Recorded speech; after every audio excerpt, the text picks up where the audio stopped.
पार्वती और आलोकनाथ के दो बेटे होते हैं, रघुवीर और पुष्कर। छोटे भाई रघुवीर की शादी कुसुम से होती है और बड़े भाई पुष्कर की शादी नयनतारा से। अब दोनों भी बेटे शादी के बाद अपनी नौकरियों की शिफ्टिंग के कारण अलग अलग गांव में रहने लगते हैं। जिठानी नयनतारा जो होती है काफी अमीर और देवरानी कुसुम गरीब होती है। वक्त ऐसा आता है कि दोनों देवरानी जिठानी एक ही समय पर गर्भवती हो जाती हैं और दोनों को भी डिलीवरी के लिए एक ही हॉस्पिटल लाया जाता है। दोनों को भी लड़का पैदा होता है और नर्स दोनों के बच्चों को पालने में रखकर हॉस्पिटल रूम से बाहर चली जाती है। तभी देवरानी कुसुम, मेरा बच्चा, अरे वाह, इस कलमुही को भी बेटा ही पैदा हुआ है। इसके बेटे का भविष्य, उसकी जिंदगी तो सेट है, लेकिन मेरा बच्चा, नहीं, मैं इसे अपनी गरीबी का शिकार बनने नहीं दूंगी। इसे एकदम राजकुमार जैसी जिंदगी मिलेगी और वो मुमकिन होगा जब मेरा बच्चा इस नयनतारा के पास जाएगा। ये बहुत अमीर है और ये अपने बच्चे को दुनिया की हर खुशी देगी, पर मैं चाहती हूँ कि मेरे बच्चे को भी वो सब मिले और इसलिए मुझे ये करना ही होगा। कुसुम अपने बच्चे को पालने से निकालकर बगल में रखे नयनतारा के बच्चे के पालने में डाल देती है और नयनतारा के बच्चे को अपने पालने में डाल देती है और इस तरह वो दोनों बच्चों की अदला बदली कर देती है। मुझे माफ कर देना बच्चा, लेकिन मैं ये जो कुछ भी कर रही हूँ ना, तुम्हारी भलाई के लिए कर रही हूँ। तुम्हें अमीरों वाली जिंदगी मिले इसलिए कर रही हूँ। मैं और तुम्हारे पापा तुम्हें वो जीवन नहीं दे पाएंगे जो तुम्हें नयनतारा और पुष्कर जी के पास रहकर मिलेगा। समय बीत जाता है। नयनतारा और पुष्कर दोनों भी कुसुम के बच्चे को पालते हैं अपना बेटा समझकर। उसका नाम अंशुमान रखा जाता है। वहीं कुसुम और रघुवीर नयनतारा के बच्चे को संभालते हैं और उसका नाम कार्तिक रखा जाता है। बच्चे बड़े हो जाते हैं। अंशुमन नयनतारा और पुष्कर के यहाँ रहकर अमीरों वाली जिंदगी जीता है। अंशुमन, अंशु बेटा, चलो चलो, ब्रेकफास्ट रेडी है। तुम्हारे फेवरेट पैनकेक्स बनाए आज और नूडल्स भी। ये थैंक यू मम्मा।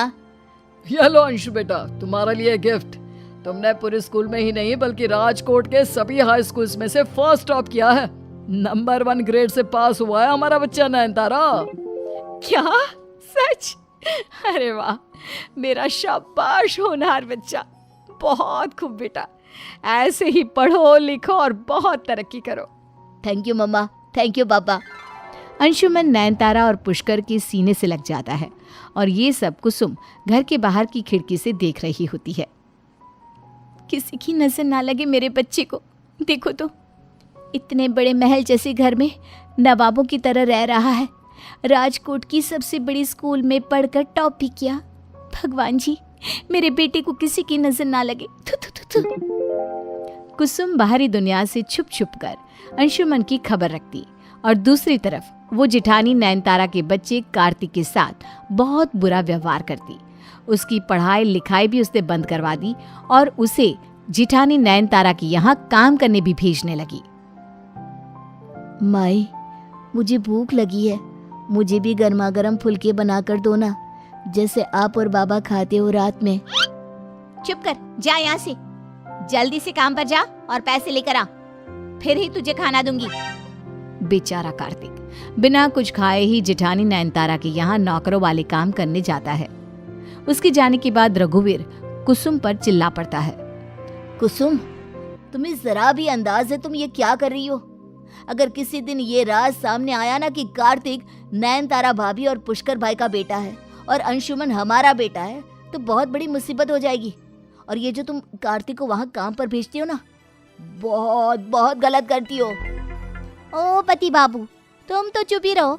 ये सब जो मैंने रायता फैलाया है ना, इस सब की वजह भी तुम ही हो। अगर तुम पैसे वाले होते, अच्छी नौकरी कर रहे होते, तो मैं अपने बेटे को अपने आप से अलग क्यों करती? तो इसका मतलब तुम उसके साथ अत्याचार करोगी? इतने अत्याचार? अरे तुम उसकी सगी चाची हो। मैं उसके लिए कुछ खाने के लिए लाऊं, नए कपड़े लाऊं, तो तुम तुरंत फेंक देती हो। इतनी नफरत क्यों करती हो उससे? चुप रहो तुम।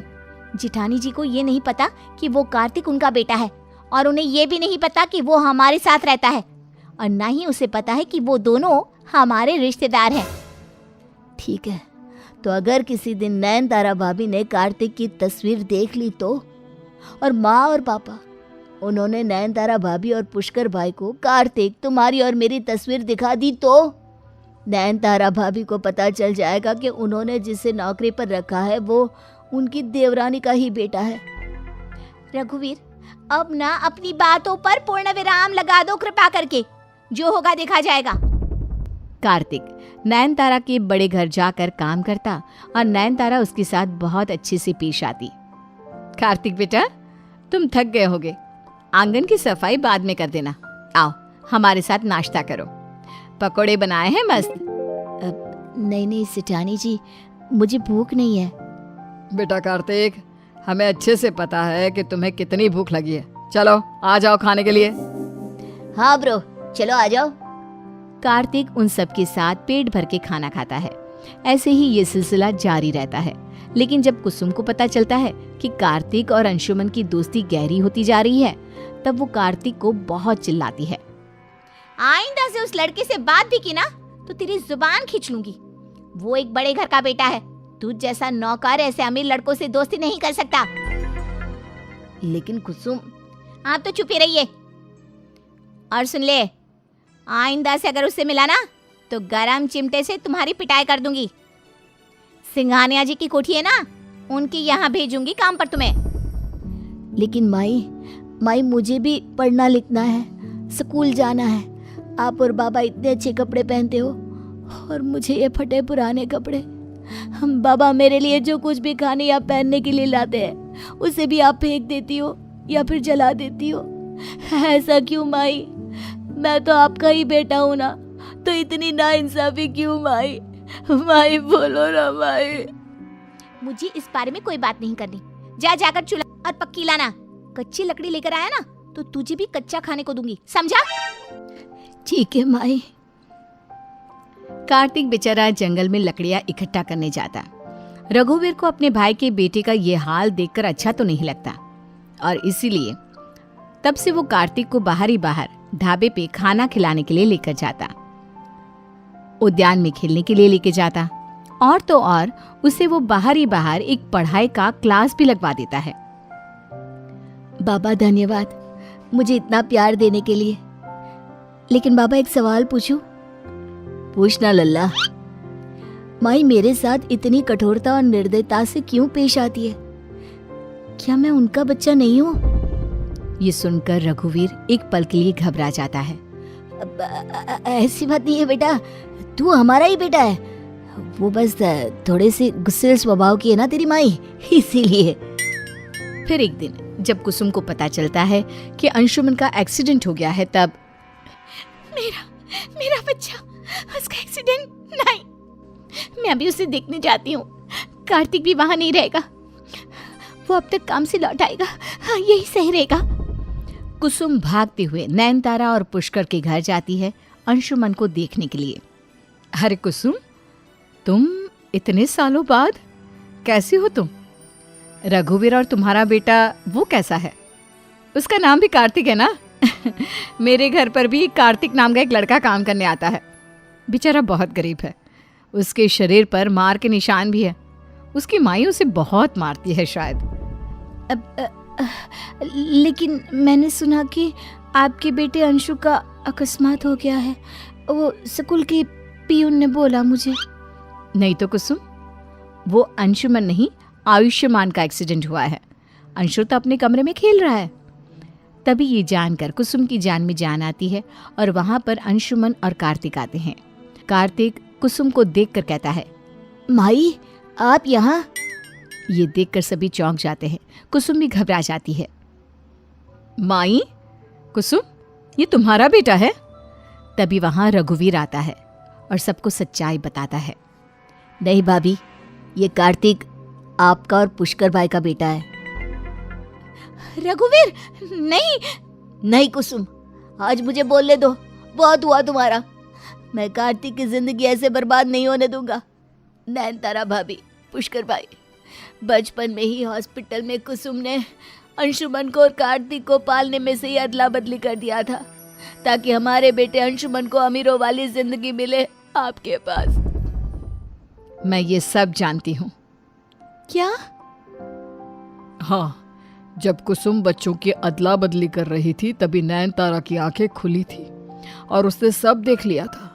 और फिर बाद में उसने मुझे ये सब बताया और फिर मैंने कुसुम के बच्चे को फिर से उसके पालने में रख दिया और हमारे बच्चे को कुसुम के पालने में से ले लिया। हमें आज तक लगा था कि ये बात तुम दोनों को पता है, क्योंकि हमने डॉक्टर और नर्स को ये सब बताने के लिए आपसे कहा था। हम अपने मुंह से ये बात आपको नहीं बताना चाहते थे ताकि क्लेश ना हो। हे भगवान, मतलब कुसुम, तुमने ये सारा जुल्म अपने इकलौते बच्चे पर ही किया। Oh my God. नहीं, ऐसा नहीं हो सकता। मैंने अपने बच्चे के साथ। माई, आपको लगा मैं बड़ी चाची का बेटा हूँ, लेकिन मैं तो आपका ही लड्डू गोपाल था। आपने मेरे साथ बहुत बुरा किया माई। क्यों किया ऐसा मेरे साथ? कुसुम कार्तिक को कस के अपने सीने से लगाती है और रोती है। ना बच्चा ना, मुझे माफ कर दे, मैं गलत थी। अब से मैं तेरा खूब अच्छे से ख्याल रखूंगी। अपनी माई को माफ कर दे बच्चा। नहीं, आपकी गैर मौजूदगी में भी चाची ने मेरा एक माँ की तरह ख्याल रखा।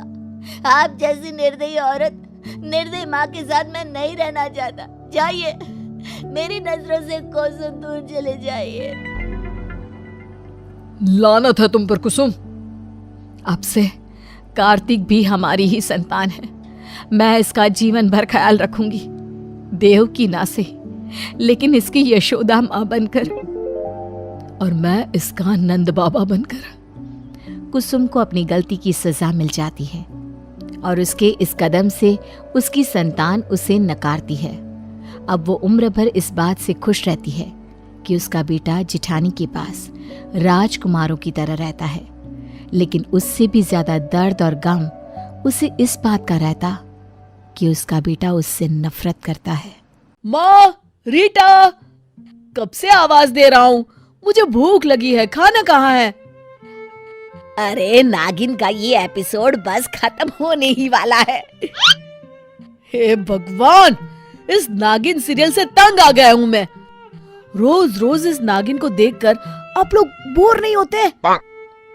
आपको पता है नरेश, ये नागिन का रोल करने वाली हीरोइन एक एपिसोड में काम करने के पूरे 25,000 रुपए लेती है।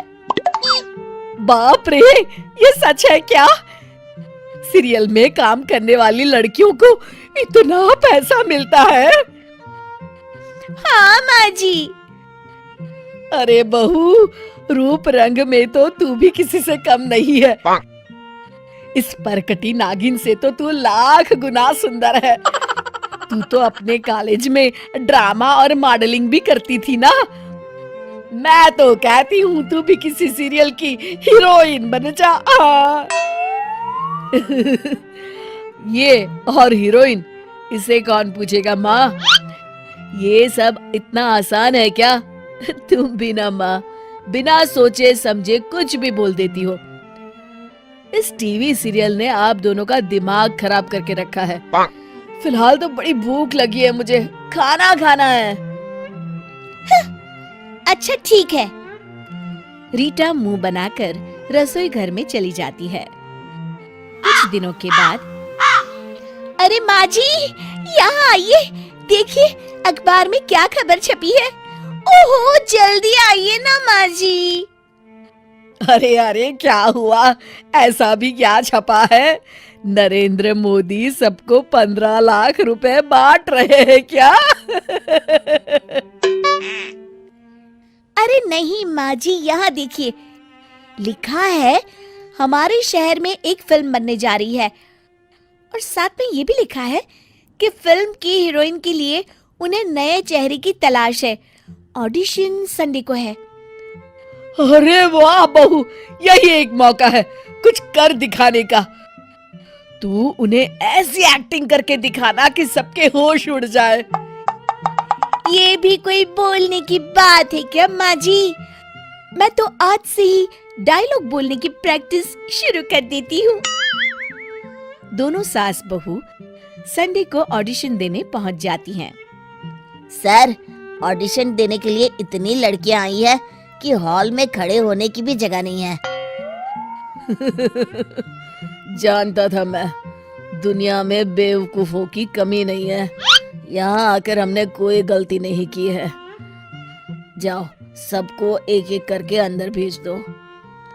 फिर एक एक करके सभी लड़कियां ऑडिशन देती है। थोड़ी देर के बाद रीटा का भी नंबर आ जाता है। चलिए मैडम, डायलॉग बोलिए। नहीं, ओ रमेश, तुम मेरे साथ ऐसा नहीं कर सकते। मैं बाजार से खरीदी कोई पालतू बिल्ली नहीं जिस पर तुम अपना हुक्म चलाओगे। इससे तो एक्टिंग का ए भी नहीं आता, कुछ भी बोले जा रही है। मैं तो आज के जमाने की नारी हूँ और आज की नारी वही करती है जो उसे अच्छा लगता है। जय हिंद, जय भारत। वाह वाह, क्या बात है मैडम। थिएटर में लाठियां चल जाएंगी, पर्दे फट जाएंगे। मैं तो आपको देखते ही पहचान गया था कि आप में कुछ बात है। मेरी इस फिल्म की हीरोइन आप ही बनेंगी। मनोहर, प्रोड्यूसर साहब से कह दो कि हमें हमारे फिल्म की हीरोइन मिल गई है। ओह, मुझे तो यकीन ही नहीं हो रहा। क्या सच में सर, हाँ, आप मुझे अपनी फिल्म में हीरोइन बना रहे हैं। हमारे जेडी सर कभी झूठ नहीं बोलते। कोई बात नहीं मनोहर, तुम्हें तो पता है, मेरे लिए ये आम बात है, सबके साथ होता है। याद है जब दीपिका पहली बार हमारे पास आई थी, तब वो भी इन्हीं की तरह खुशी से उछल पड़ी थी। और वो कैटरीना, अरे वो तो खुशी के मारे रोने लग गई थी। सर, आप दीपिका कैटरीना से मिल चुके हैं? मिल चुका हूँ। अरे उन्हें हीरोइन बनाने वाला मैं ही तो हूँ। ये दीपिका, कैटरीना, माधुरी, हेमा मालिनी। हेमा मालिनी को भी आपने हीरोइन बनाया है? अरे नहीं, माफ करना, उसे तो मेरे पिताजी ने हीरोइन बनाया है। आप बस मेरी बहू को भी हीरोइन बना दीजिए। हाँ। अरे माँ जी समझिए, रीटा जी हीरोइन बन गई। बस हमारे प्रोड्यूसर के पास आपका पोर्टफोलियो भेजना पड़ेगा। मेकअप, लाइट, स्टूडियो सब मिलाकर 40,000 रुपये आपको खर्च करना पड़ेगा। आप पैसे जमा करवा दीजिए, फिर 1 हफ्ते के बाद हम आपका फोटो शूट कर लेंगे। हाँ, आप चिंता मत करिए जी, कल ही हम पैसे जमा करवा देंगे। ठीक है, आप लोग जाइए। दोनों सास बहू अगले दिन बिना नरेश को बताए जेडी को 40,000 रुपये दे देती हैं और मन ही मन बड़े बड़े सपने देखने लगती हैं। देखते ही देखते 1 हफ्ता बीत जाता है। अरे बहू, आज तो तेरा फोटो शूट होने वाला है, जरा जेडी साहब को फोन तो लगा। रीटा जेडी को फोन लगाती है। हेलो जेडी सर, मैं रीटा बोल रही हूँ।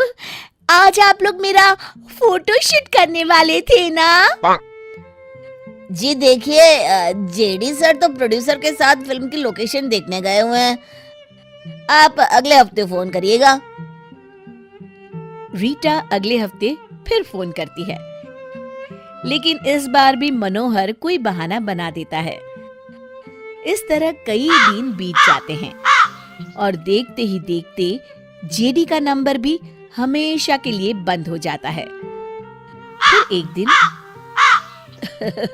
देखो माँ, आज के अखबार में खबर छपी है कि हमारे शहर में एक आदमी नकली फिल्म डायरेक्टर बनकर आया था और कई लोगों से फिल्म में रोल देने के बहाने हजारों रुपए लूट के चला गया।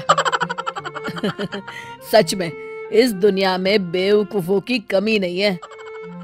दोनों सास बहू एक दूसरे का मुंह देखती हैं। शिक्षा, समझदारी के अभाव में किए गए फैसले हमेशा गलत ही साबित होते हैं।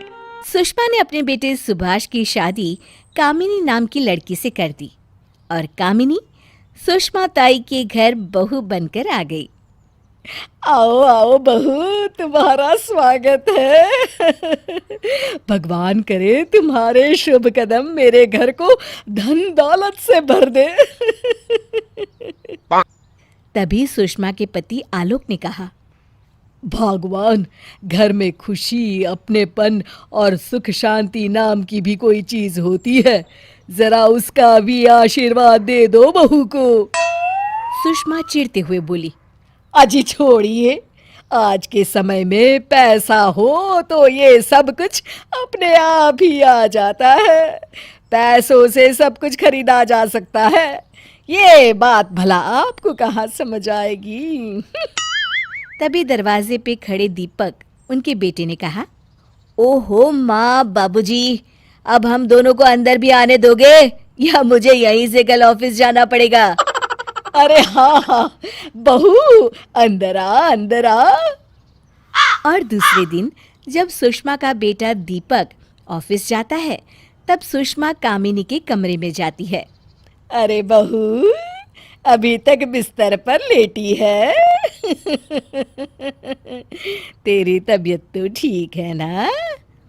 हाँ हाँ माँ जी, मैं बिल्कुल ठीक हूँ। ला बहू, मैं तेरे सूटकेस का सारा सामान अलमारी में रख देती हूँ। दरअसल सुषमा कामिनी के ससुराल से आए गहनों को देखना चाहती थी।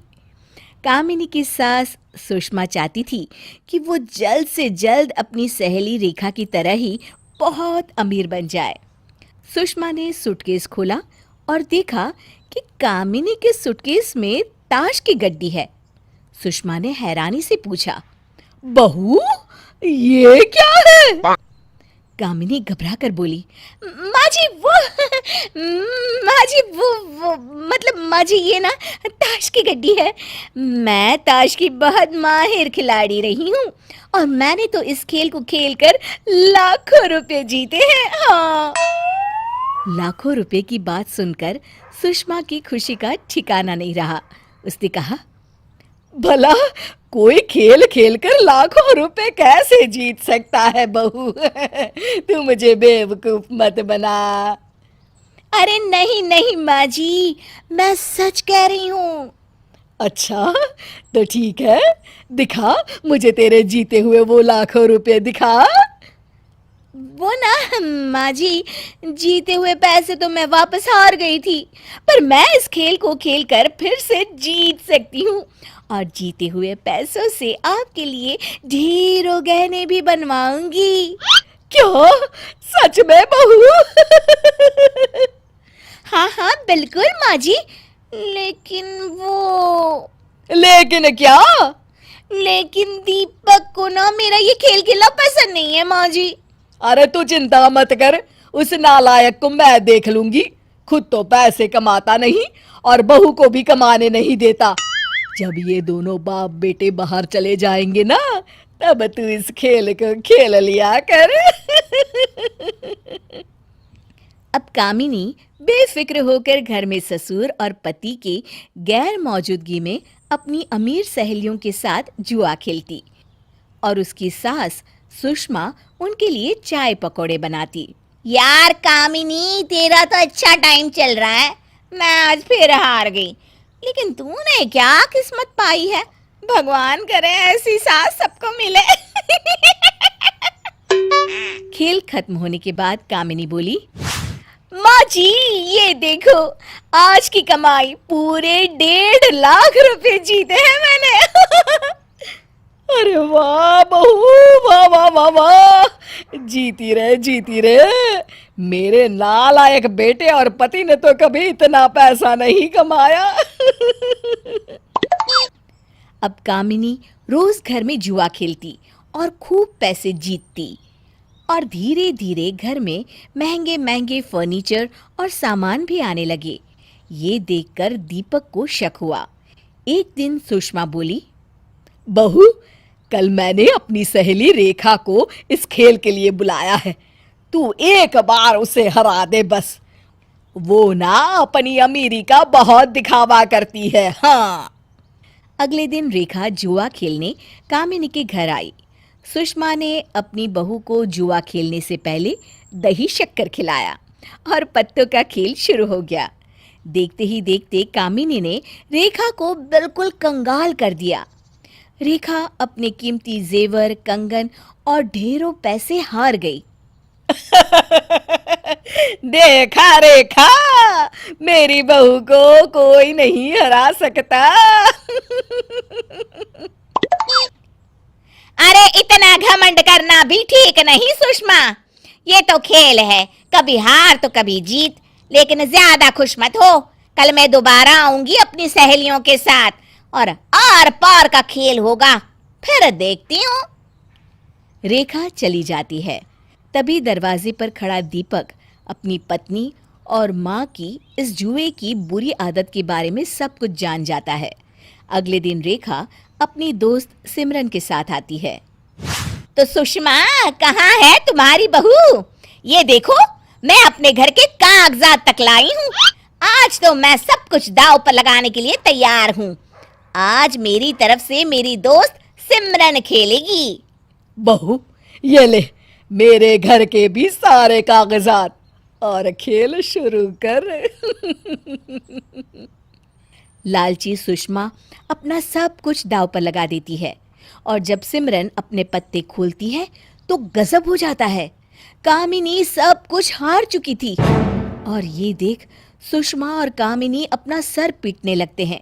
हे भगवान, अब मैं क्या करूं? मैं तो लुट गई, बर्बाद हो गई। अरे इस करमचली ने तो मुझे कहीं का नहीं छोड़ा। आज के बाद मैं कभी ये मनहूस खेल नहीं खेलूंगी। मैंने कहा था ना सुषमा, इतना घमंड और लालच ठीक नहीं। तभी वहां दीपक आता है और कहता है, माँ, चलो अच्छा हुआ तुम्हें समझ में आया कि ये खेल मनहूस है। चिंता मत करो, हम बर्बाद नहीं हुए हैं। रेखा आंटी और मैंने मिलकर ये नाटक किया आप दोनों को सबक सिखाने के लिए। दरअसल ये कागजात नकली है। ये सुनकर सभी हंसने लगते हैं और कामिनी और सुषमा को अपनी भूल का एहसास होता है। राजेश की शादी बड़े ही धूमधाम से मिनल के साथ हो जाती है। एक दिन राजेश अपने ऑफिस जा रहा होता है, तभी उसे उसका दोस्त मिलता है। अरे भाई पंकज, क्या हाल है? मेरा हाल छोड़ गुरु और अपना हाल सुनाओ। गृहस्थ जीवन कैसा चल रहा है? अरे भाई, बस तुम्हारी कृपा है, सब एकदम बढ़िया चल रहा है। अरे अभी तो शुरुआत है गुरु। शुरू शुरू में सब अच्छा लगता है, बाद में तो जो आदमी बीवी और माँ के बीच में तराजू बनकर झूलता रहता है। बस इधर से उधर, उधर से इधर। चलो तुम तो अभी आनंद उठाओ, बाकी तो ऑल द बेस्ट। राजेश ये सुनकर थोड़ा घबरा सा जाता है। शाम को घर पे मीनल की सास लता की सहेली उषा घर आती है। अरे आओ आओ उषा, कैसी हो? भाई मैं तो एकदम ठीक हूँ। तुम्हारी बेटी की शादी की मिठाई खाने आई हूँ। अरे मिठाई क्या, तुम्हें तो 56 भोग खिलाऊंगी भाई। मीनल उषा के लिए खाना परोसती है और रसोई में चली जाती है। तभी उसकी सहेली का फोन आ जाता है। कैसे है पूजा? बड़े दिनों बाद फोन किया, शादी में भी नहीं आई मेरी। हाँ, अरे क्या बताऊं मीनल, मेरी सास ने तो नाक में दम कर रखा है और एक मेरे पति सिर्फ नाम के पति है। बात सारी अपनी माँ की ही सुनते हैं। तू तो मेरी बात मानियो मीनल, अपने पति की लगाम अपने हाथ में ही रखियो। हाँ। क्या मेरी सासू माँ भी ऐसा ही करेंगी? अरे वो माँ नहीं है, माँ तो तेरी घर पे है, वो तो तेरी सास है। और सारी की सारी सास ना एक जैसी ही होती है, अपने बेटे को लेकर पजेसिव और इनसिक्योर। तू तो अभी से ही अपने पति को मुट्ठी में रखना। हाँ। मीनल की दोस्त उसे फोन पर उल्टी पट्टी पढ़ा रही होती है और बाहर उषा लता से मजाक मजाक में कहती है, भाई अब तो बेटे की शादी हो गई है, अब तो बेटा गया हाथ से तेरे। हाँ, अरे क्या बेकार की बातें कर रही है तू। 16 आने सच बात है लता जी।